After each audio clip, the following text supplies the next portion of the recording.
નરોડાના Hanspura circle નજીક Vishala umpire બિલ્ડિંગમાં આવેલી ક્રિશ સ્પામાં હત્યાની ઘટના બની। 5 શખ્સોએ સ્પામાં ઘૂસી સ્પામાં કામ કરતા દશરથ નામના પર જીવલેણ હુમલો કર્યો। હુમલા બાદ દશરથને બિલ્ડિંગ પરથી નીચે ફેંકી દેતા ઘટના સ્થળે મોત થયું। આ મામલે વિશાલ બરૂડ, રોહિત ઉર્ફે ગબ્બર રાજપૂત, કરણ કેશાજી અને કિશન ચુનારાની ધરપકડ કરવામાં આવી, જ્યારે મુખ્ય આરોપી પરેશ વિશ્વકર્મા હજુ પણ ફરાર છે। પ્રાથમિક તપાસમાં નાના વિવાદ બાદ હત્યાનું કાવતરું રચાયું હોવાનું સામે આવ્યું। આ ઘટના પહેલા વિશાલ તેની ગર્લફ્રેન્ડ વૈષ્ણવી અને ખુશ્બુ સાથે સ્પામાં ગયો હતો।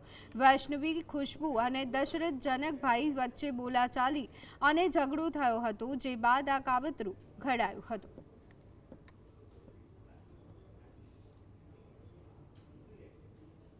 એ બંને વચ્ચે વાતચીત એવું આ બાબતમાં થઈ હતી, જ્યાં જે લોટસ પાના જે માલિક છે એવું કહેતા હતા કે તમે અમારા ઉપર રેડ કરાઈ છે। આ ફક્ત એમના એક વચ્ચે જે એક મંદુક જેવું કહી શકાય કે એને ઉપર રેડ થઈ અને એને એવું લાગ્યું કે આ જે જનક છે એ રેડ કરાઈ છે, તો એના લીધે આ બંને વાતચીત કરી હતી।